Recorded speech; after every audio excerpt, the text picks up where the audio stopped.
Okay, everybody, thanks for being here. Call the meeting to order. First thing on the agenda is there anything else on the agenda that I didn't put on there that anybody wants to talk about? Okay, I'll take that as a no. Approval of previous meeting minutes. Thank you. Can I get a second? Okay, thanks. Okay, Tom, do you have any comments on anything general POA stuff? No, I'll hold off since I think I'm gonna take up some of the meeting going over the boat violation fee. So I'll just reserve all my time for that. Okay. Any board member comments? Okay. All right, with that, I'll turn it over to Rick. Just it's sounding like a broken record, but we'll go over the Loch Lomond drawdown schedule again. November 3rd to March 2nd, we're looking for 3 inches a day and 6 feet total. That'll get us down where we need to be by about December the 1st, unless we have a really heavy rain event during that time. We will be doing a more thorough dredging at Granton. When we do that, the drawdown may show that we want to do a few things elsewhere, but we'll kind of play that by ear. And again, this provides lakefront property owners the opportunity to do dock, seawall, and dredging in front of their own properties. The POA Rangers had 8,724 contacts during the month of August. That is, and then 232 people removed, 422 boat contacts, and 142.5 hours on the water.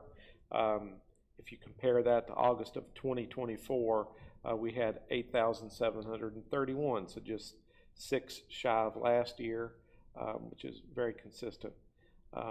We did do some stepped up nighttime surveillance through Labor Day in the evenings on Lomond and Windsor in particularly.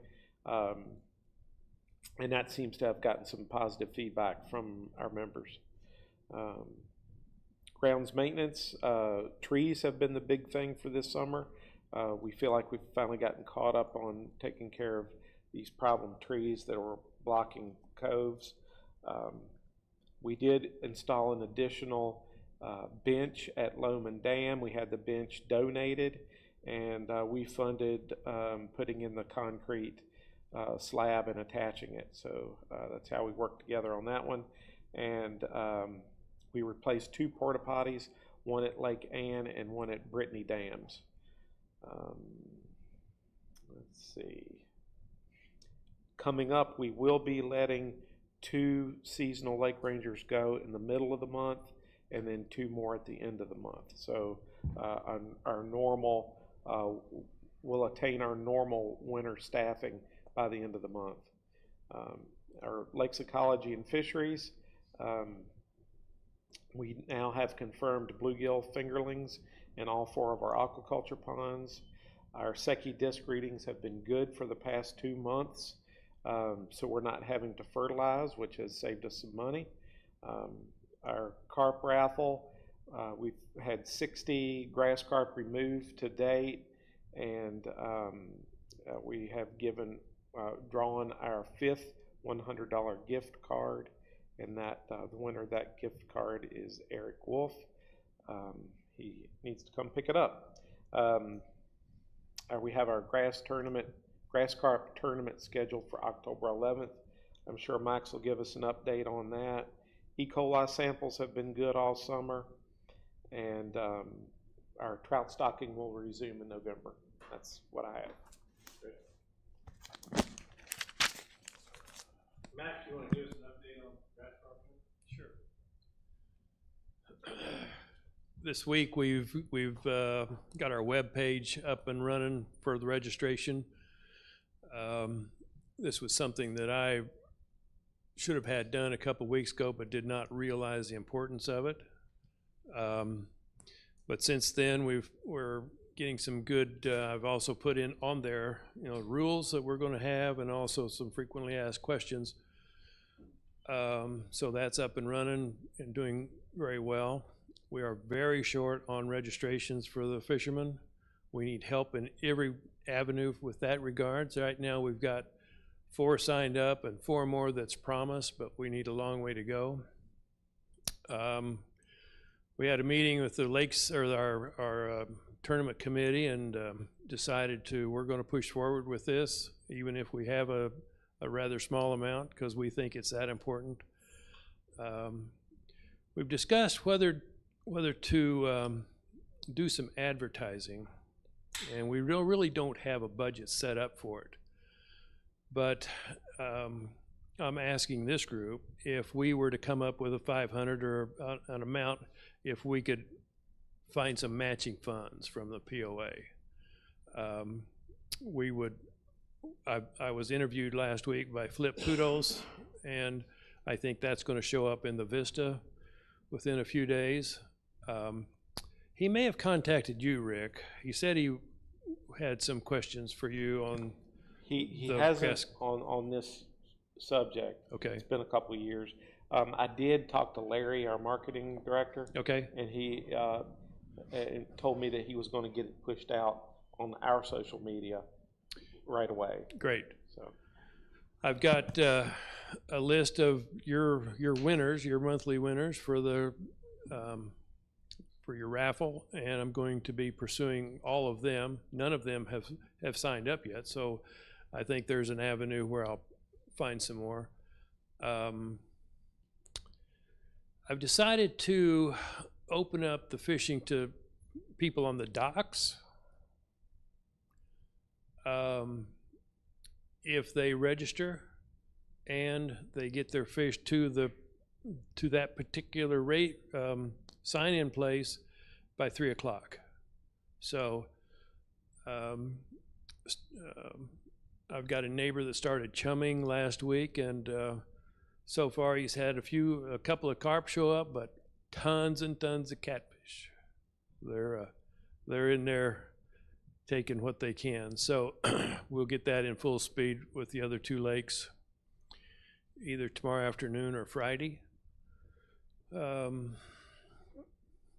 But I'm really comfortable in how the tournament's coming together. Everything is in place as far as I can imagine what a problem might be. So is there any questions from anybody here? Matt? Yeah, have y'all done anything on social media? Facebook or any of that stuff to advertise it? Yes, we've seen it on Facebook, but it was there for a brief second. So I do have a couple of people that are starting to work on that end of it a bit. Because you have a couple of groups that, Bella Vista Fishing, and there's Northwest Arkansas Fishing. You might reach out to, or maybe. I've went online and found fishing tournament organizations and sent the director or whoever it was our poster and asked them to send them on to their people. And I had one response there from a fishing tournament in eastern Oklahoma. But any ideas like that, appreciate. So, any other questions? Well, we appreciate all the work you're doing. Yeah. Hopefully we get some people signed up and get this thing rolling. Be great. Thanks. Okay. Any other questions for Rick prior to moving on? Rick or Max? One comment. So I had assumed that Bob Ritchell from the Charitable Giving Committee had reached out to you. Maybe he has or hasn't, about the grant from the Charitable Giving Committee for $2,600. Maybe he hasn't. I got an email today asking me to come to a presentation. Yes. So you've been approved by the board of directors for a charitable grant of $2,600. So I can spend it. Thank you. There you go. Thank you. So that should definitely help with the event and so forth. So talk to Jessica. She can give you a little bit more specifics on that. But I apologize. I had assumed that you'd been contacted, but there you go. There's the information. I got it this morning. I got it this morning when I was in a meeting with our other tournament committee, but it had no amount on it, and it's like, okay, that's great. Thank you very much. That answers that question. Anything else? Thank you, Tom. Okay, if we don't have any more questions for Rick or Max on the tournament, we're gonna talk about the voting violation fee. So I'm gonna turn it over to Tom. So, Go ahead. 2 seconds, sorry. A reminder about the drawdown. Slip renters will not have access to their boat during the drawdown when the lake is down. So 11:03 when we start, we'll lock those gates up, and they won't have access from the walkway. You can still get to your boat from another boat, but the walkways will be closed. And then we would, we're going to open those up as soon as we can. On 3-2, when we start filling, we'll just have to wait to see when it's safe to be on those walkways, and as soon as they are, we'll open them up. So, Is that consistent with what we've done in the past? yeah, same Okay. thing. Okay. we're good. Tom? Okay, so at last month's meeting, there was a number of property owners here that were expressing concerns about boat violations on our lakes.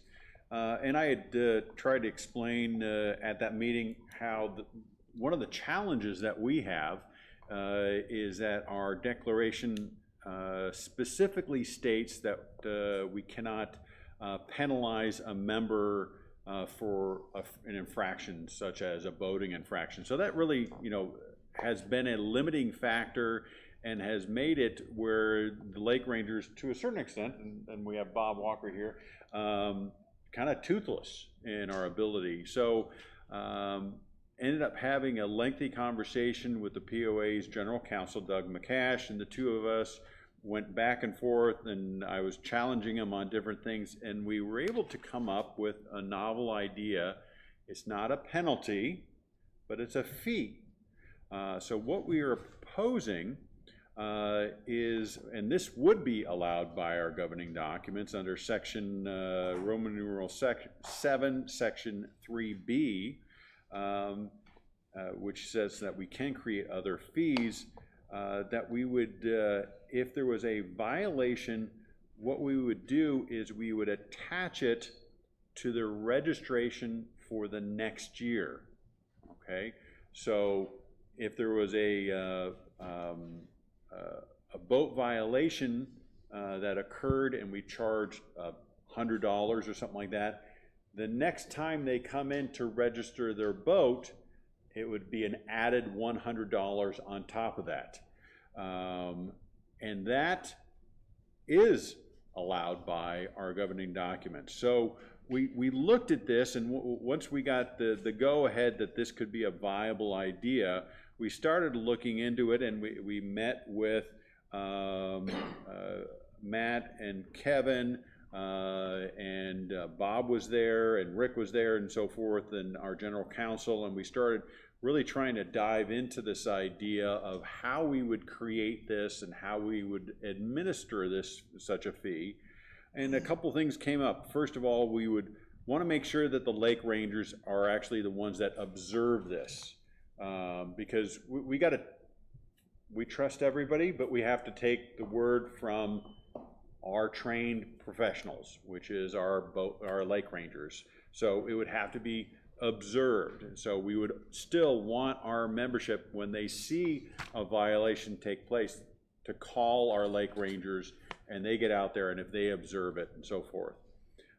We then realized quickly, while we wanted to keep it somewhat simple, we realized that there clearly are different levels of violations, and so that we had to have to come up with, as it ends up, we came up with 3 levels of violations. So level 1 violation would be a wake violation.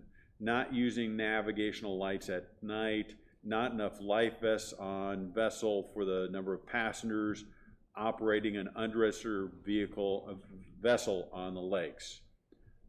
Level 1 would have the first offense would be a written warning that we would track.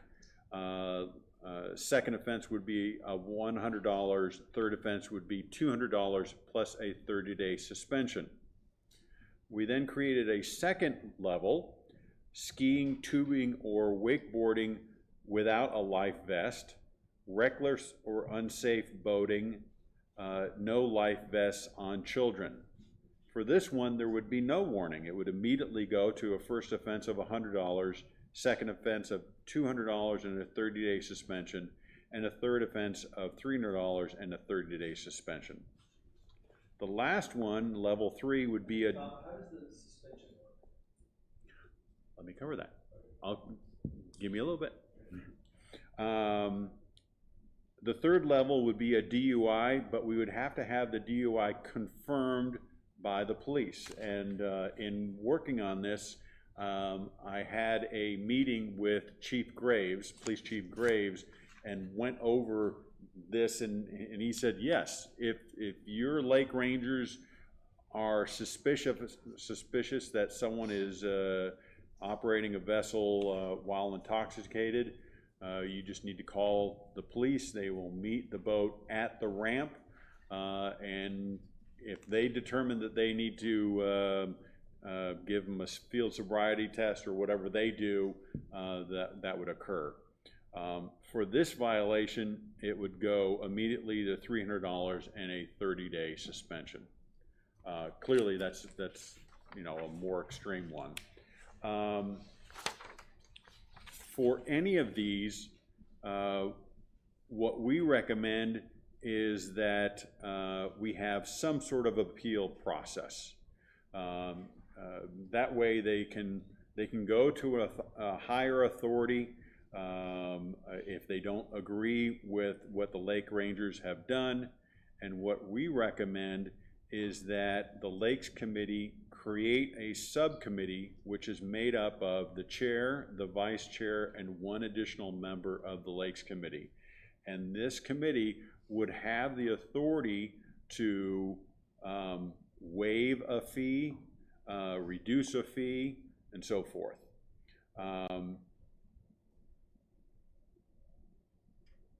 If the Lakes subcommittee, if the member did not like that answer, they would not be able to go any higher. So they can't go to the board of directors. We don't want to have an appeal after appeal. They're not going to the Supreme Court.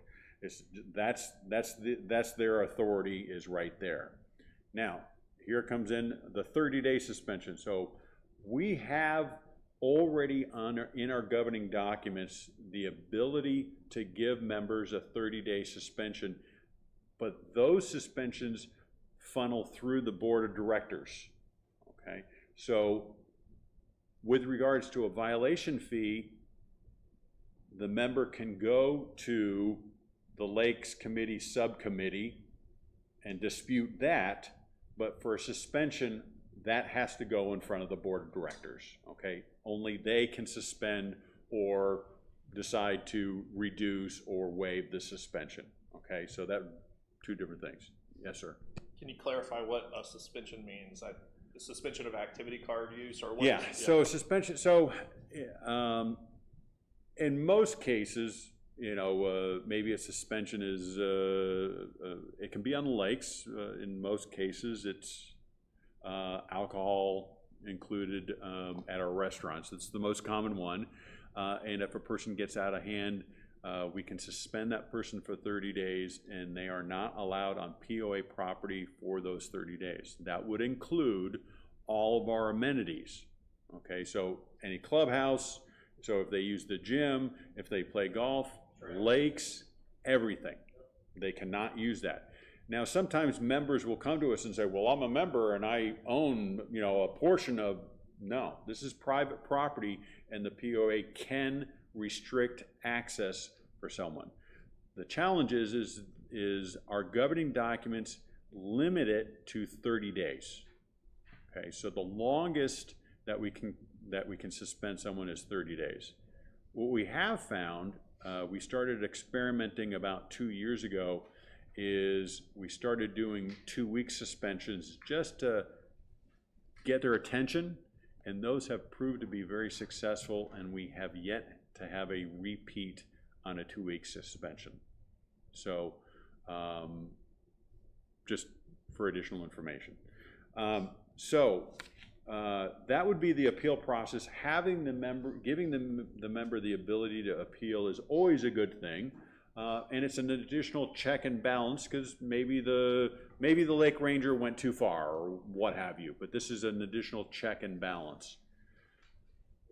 Now, the challenge that I personally had, being the recipient of a number of speeding tickets in my day, is that what got my attention was not the scolding from the police officer, but was having to pay the ticket or the impact it would have on my insurance. So we wanted to try and have an immediate impact, so it gets their attention, because you know, based upon the timing of what occurs, it could be 6-9 months until they have to pay their boat registration, and it becomes kind of out of sight, out of mind. So what we're encouraging is that if the person pays the fee in full within 30 days, the fee is cut in half. That way we're getting the money out of them right away. We're not trying to make money. We're just trying to get their attention. Hey, you did something you shouldn't have done on the lakes. We're just trying to get your attention, and don't do it again. And we feel that getting their attention by having them open up their pocketbook is a good thing, okay? If all this sounds acceptable to the committee, what we would ask is that the committee would vote on this to say, yes, we like this idea, or modify it. Maybe you agree with it in part, but so there's other portions that you don't agree with, and then recommend this to the Rules and Regulations Committee. The next Rules and Regulations Committee meeting is in October.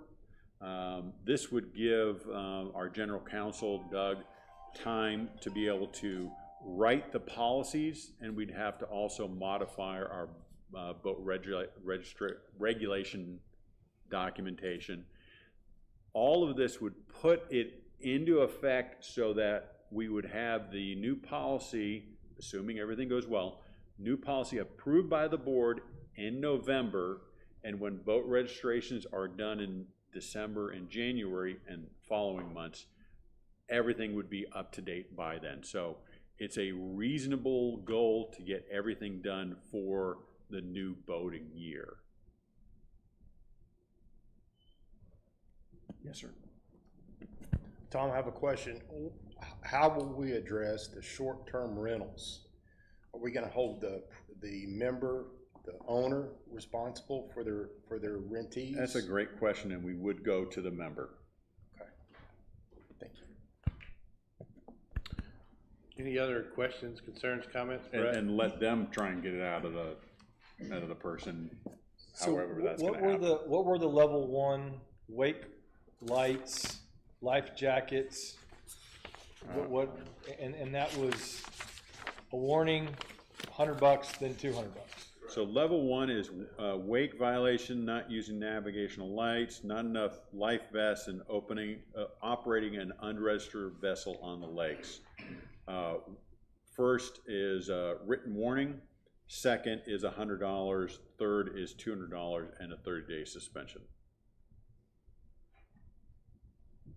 Yeah, I mean, I guess I have the same question on short term.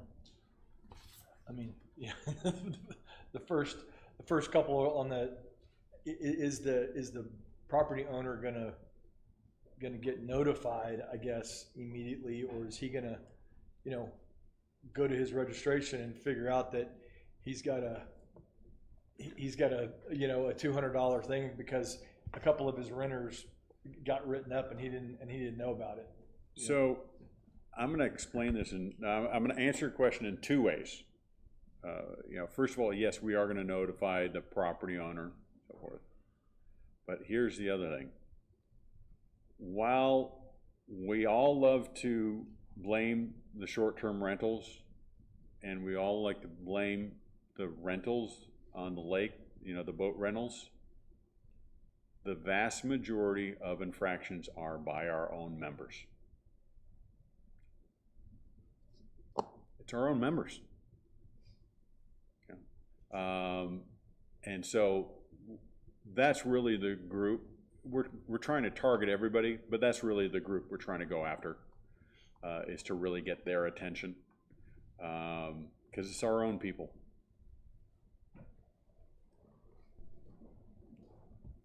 Have we analyzed the interactions that we've had and the amount of, I don't know, people that we've asked off the lake to know what this impact is going to be? Like if we took last month as an example, what would it have looked like from a violation perspective or something along those lines? I'm just wondering if there's a heavier load on the lake rangers, or what the impact is going to be. I think that the biggest thing is it's going to give them some teeth to enforce our rules. We're not trying to go crazy on this. We're not trying to make money. We're not. You know, look, I wouldn't even have a problem if we said all the money raised goes towards a lakes project or something. You know, that way the POA doesn't get accused of, we're just trying to make money. You know, no, we're not trying to do that. So actually, that's a really good idea. It came right off the top of my head. I apologize, but maybe we do allocate the funds to just for the lake betterment of the lakes in some way, to eliminate that accusation that the POA is charging fees to make money, because we're not. That's not the purpose. We're just trying to get their attention. I think it's really kind of dicey to try and guesstimate the impact. I think early on we're going to get some complaints. The first few people that we penalize, they're probably going to be very vocal on social media. You know, but hopefully we'll get their attention, and hopefully they'll slow down, and, you know, hey, when they're coming off of Stony Kirk at full tilt, maybe it'll get their attention.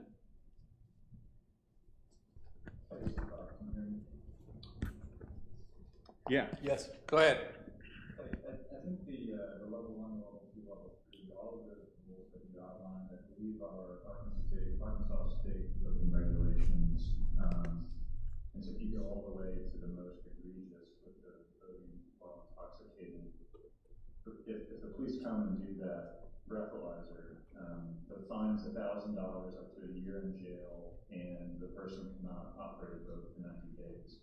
So I'd just be curious as to, we don't want to, I'll call it, in my words, go above and beyond the Arkansas law penalties.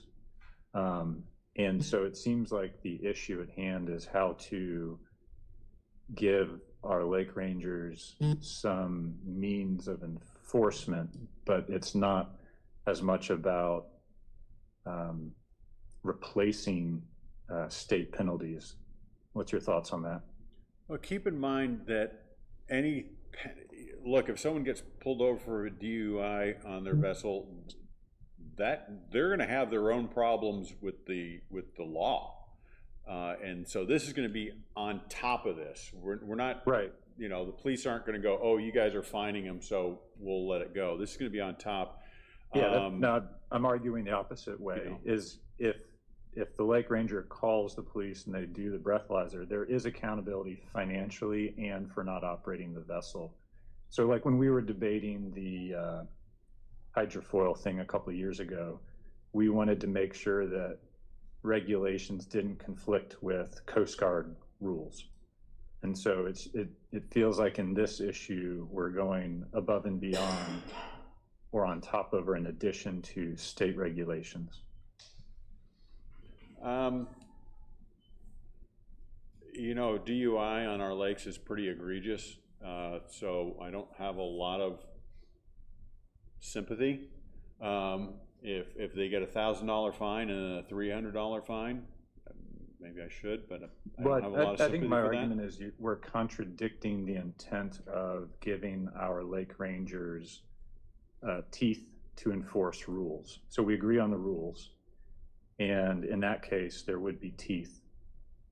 So for instance, on just maybe a level 1, not operating with the appropriate number of life jackets on the boat, or not operating with your lights at night, which I think we've all seen boats go full speed without lights at night. It's completely dangerous. So in those instances, we would have to have a ranger observe it and then apply the penalty. Yeah, the ranger has to see it because they're the trained professional. Yep. So that way we can ensure that we have a standard. Did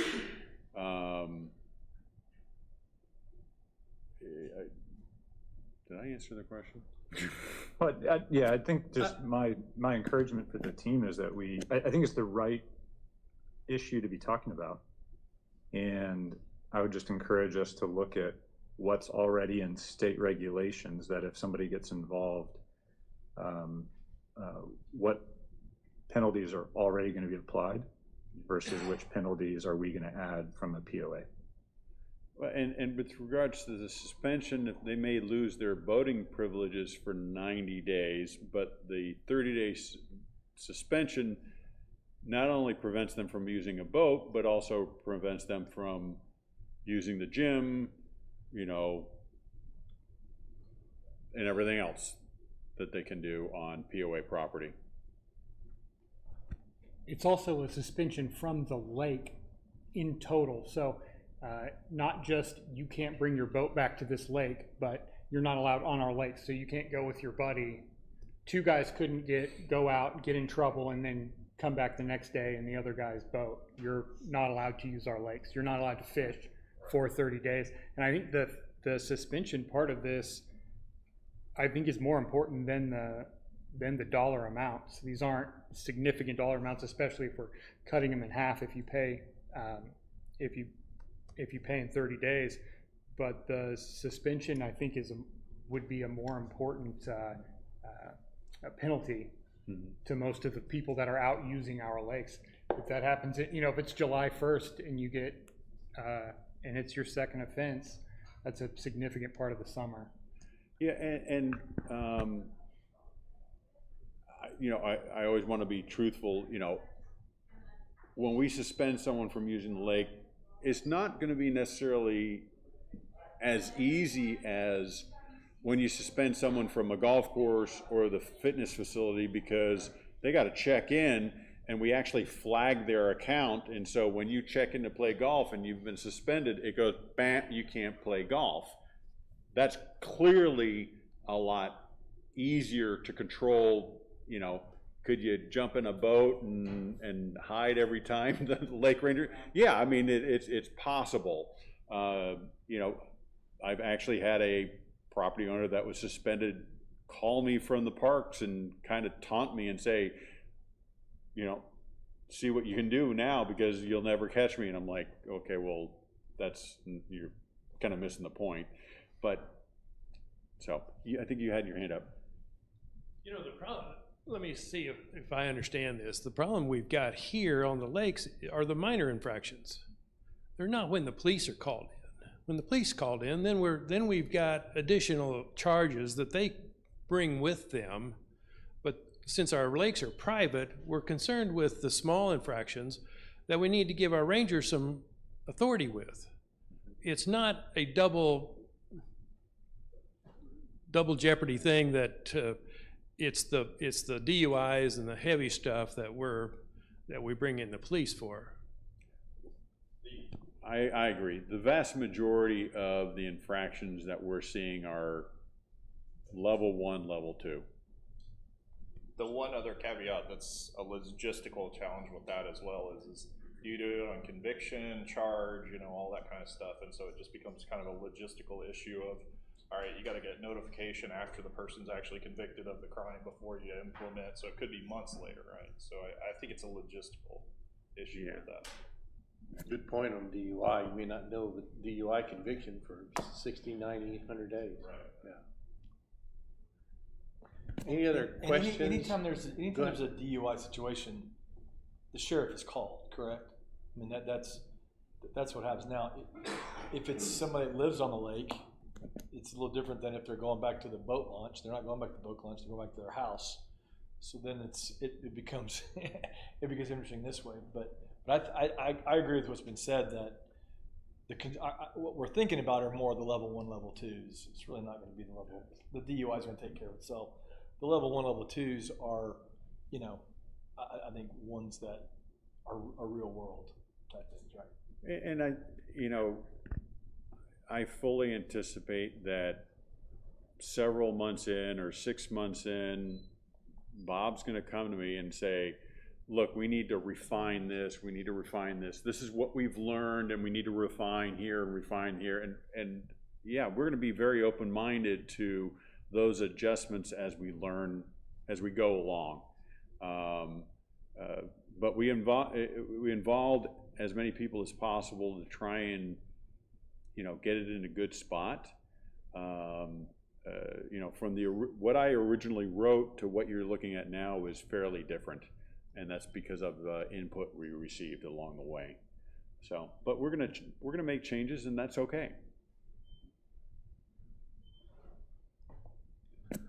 And somebody made a point earlier, it might have been Max, it's like we're going for the low-hanging fruit, and I think Rob might have made a comment about, well, the ranger has to view the activity.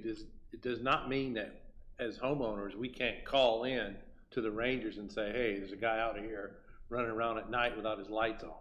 I mean, we can still make the call to call the ranger to come out and check situations. It's not totally dependent on the rangers. I think it's still our duty to make those calls where necessary. I think, and I actually think that's probably the best part about this. Instead of someone who lived on the lake seeing someone who's violating the wake zone, the no wake zone, and thinking, wow, by the time I call the rangers and they get out here, they'll be long gone, and I could call 10 times a week and there's nothing ever gets done about it, and so I'm just going to throw up my hands at it. This is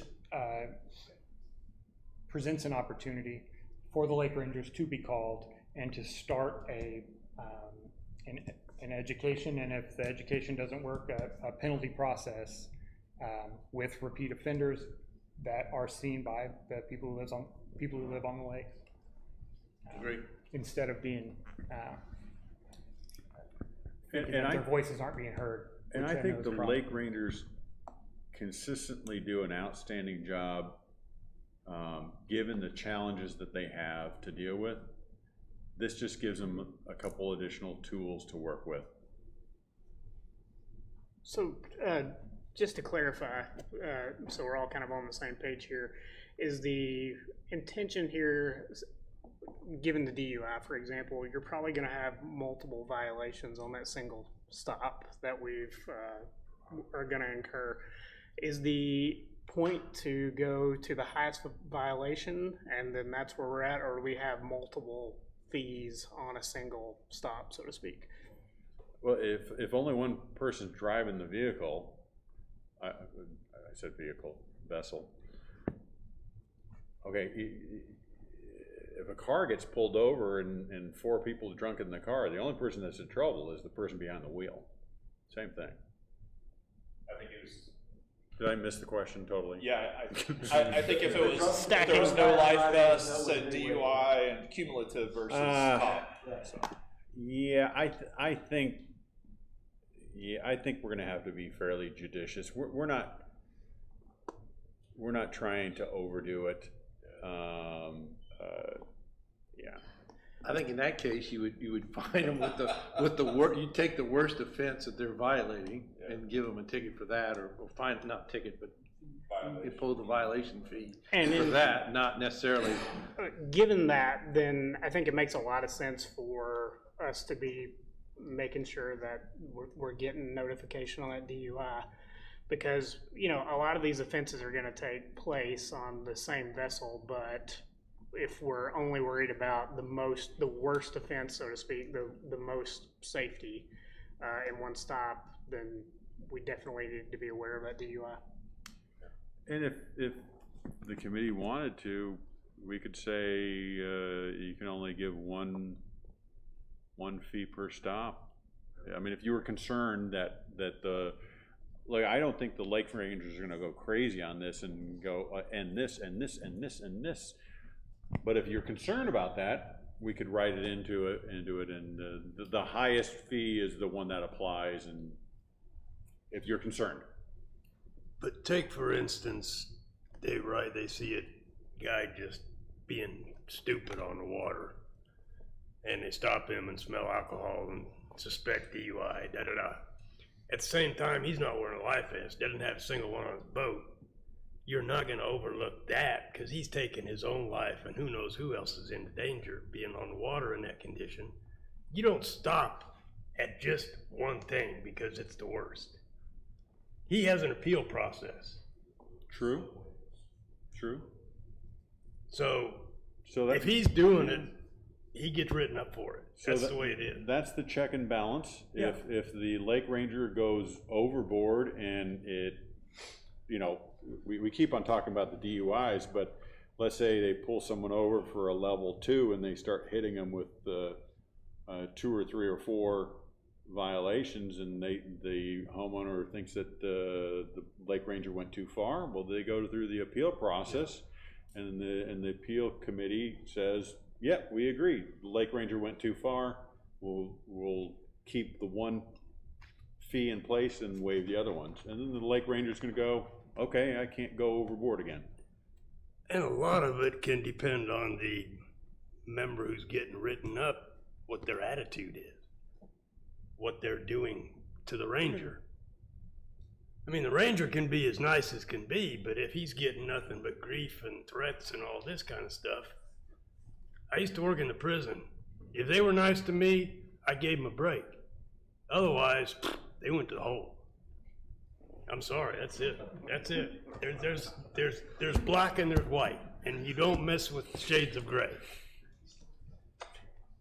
Hey, Trey, I don't mean to open a whole new can of worms, but when people from out of the area rent your boats, is there a deposit that they get back by returning the boat in good condition? There is a deposit on the reservation, but not on the boat. They sign, there's paperwork they sign that states that they'll be responsible for the boat. And so we would charge them if they wreck the boat or, you know, they broke something on it. They've signed saying that they accept that they could be charged for those things. So what I'm getting at is, for the folks that aren't here, that aren't registering boats, there's no way to put a fee on their membership to make it hurt when they go to register their boat. I'm trying to think of a way that we can impact the people who do rent. It sounds like you'd have to put this fee structure in the rental agreement. The issue I would see there is that a number of these problems are either one, not something they deal with, they're not driving at night, the life vests on the boat is our responsibility, registration of the vessel is our responsibility. The wake would, but the wake violation, for instance, the wake violation, the problem with that is that has to be a warning for someone who's never been on our lake before. And I don't think anybody has ever had a problem with people who have violated the wake rule the very first time, because it's difficult to know what 100 feet is. Is this a buoy for wakeboarding or a buoy for wake? And so I think so long as we have a first offense, most of that is in the first offense problem. The other thing that we can do that isn't the same for the members is we can always end a rental. So if they've, if they get warned and they do it again, we can end their rental And that's the end of the problem. Unlike somebody who's in their own boat, who's paid to register their boat, who's a member here,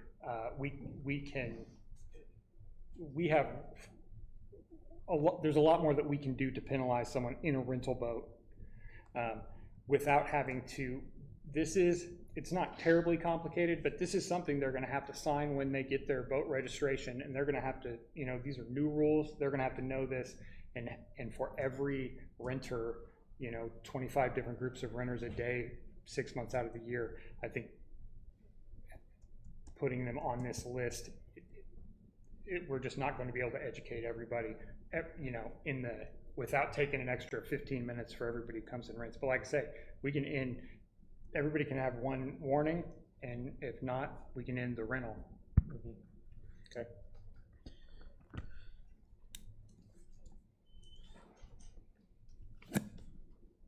Any other comments, concerns, questions, suggestions? Is anybody uncomfortable with anything in here that they don't feel like we could move forward? Is anything like no break, no, this is a game stopper for me? Does anybody feel that way about anything on the agreement? Okay. Hey, Tom, on the suspension, can you cover that one more time? It was a 30-day suspension, and then was there ever a point where it escalate to like permanent POA suspension, or is it always just 30 days? Unfortunately, our governing documents prohibit us from doing anything more than 30 days, even for the most egregious situation. My last community, there was some egregious situations where I had to suspend people for 6 months, and it was justified. But our governing documents do not allow that. Now, if it's a situation where we've involved the police, we may be able to trespass them and prevent them from coming on. But no, we can't go more than 30 days. Got it. Thank you. I think at high level, I support having a fee structure to, if we don't have Arkansas Game and Fish come on our lakes that often, or Coast Guard, but some of these violations would have a very consistent fee if you get written up from them too. Yeah, we looked at, Rick and Bob both did some research when we were creating the level 1, 2, and 3, and we tried to look at some comparable fees for like Beaver Lake and so forth. So we had some basis of, is this a reasonable fee compared to what they're charging at other places? And so we try to do this with some level of knowledge.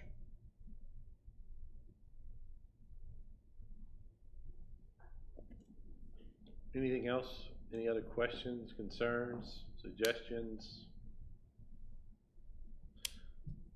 Do we need to vote on this today, or can we vote on it at the next meeting? Or, I mean, we may be ready to vote today. I mean, I think I'm ready to vote today, but I'd like, okay. If I don't want to force I can't tell the committee what to do, but I would encourage them to act. I mean, the two changes that I've said, I've picked up is, I think we want to clearly articulate in here that short-term rentals, it goes to the homeowner, and funds going into some sort of separate account or something like that. I see those as two modifications that came up during the meeting, and I'd like to move forward because we have enough time to get this in place, but we don't have enough time to squander. Okay, so the document in front of you with the two exceptions that Tom just mentioned, so we're going to allocate fines to the lakes budget, and then we're going to change the verbiage to the rental fine goes to the owner of the person who owns the property, correct? Correct. Okay, so we need a motion, a second, and then we'll vote if you guys are ready to do that. I'll make the motion that we accept. Hang on one second. Trey? I'm sorry, real quick clarification. So short-term rental, it goes to the owner of the boat. What about if it's Owner of the land. or the owner of the property? What about if it's the owner of the property's brother that's driving the boat and they get pulled up? Same situation, right? Wherever the boat is, that's who's getting the It's the homeowner's responsibility to get it out of the renter, get it out of the brother, whomever. Right. But we're not gonna get in the middle of that. But this essentially comes with your yearly registration, whatever's, it's the boat and whoever's got the sticker and it's Correct. carried it that way, right? Okay, Kevin, go ahead, you were. Okay, yeah, I'll make a motion, we accept the new violation fee as proposed with the 2 changes brought up at this meeting to go into effect, to go to the rules and regulations to get into effect before 2026's regulations go into effect. Okay, thank you. Do we get a second? I'll second that. Second, got it. All in favor? Any opposed? Okay, motion passes. Goes on to the Rules and Regs Committee next. Open forum. Any guests have any comments? Questions? Yes, sir. Just one comment on what was just being discussed. What would be the effort to communicate this all clearly to all of the boat registrants on our lakes? Would it be at the time they redo their registration, or would there be a letter sent to all of the boat owners? It would be at time of re-registration. And I hope it would be more than just handing them the new updated regulations and We want to try and inform them as much as possible so that they're aware. I think it would be in all of our best interest, because it would be an educational thing as well, and that would be a good time to do it and to do it well. Yeah, So. agreed. It can go to monthly update. Yeah, Rick just said we could put it in the monthly update, which is a POA communication. Is that the outdoor, what do you call it? Sporting update. Sporting update. We could put it in the sporting update, so boat, hopefully people are getting that, reading that. We put it at the kiosk when it's done, and we have verbiage to be at the kiosk, so we can put the boat in, it's there. I don't remember when I registered my boat whether there was any sort of signature involved, but it wouldn't be a bad idea to have everybody There is. actually sign something There that is. says, I understand these new rules and regulations. And There is a signature required. Yeah, you sign that you received that brochure that states all that. okay, well, it'd be a matter of, is it just buried in the new regulation pamphlet, or is it, specific clarification of what these new rules and regulations are? Because I think we'll it'll need be. to call it out, because this is brand new. It's brand We'll need to call it out. But we have our newsletter has a distribution of 30,000. Now, not everybody opens it, but it has a large distribution, so we can get the word out. Yeah. Well, hopefully everybody will embrace this and it'll be effective without upsetting people. So Thanks. I think it's a great idea. Anybody else? Audience back there? Okay. Any other comments, concerns, questions on anything else we talked about today? Next meeting is anybody have a calendar in front of them? We used to have somebody on the committee who'd remind me about the next meeting. It's on October the 8th. So hopefully we can all get together and meet again then. If not, meeting is adjourned. Thank you.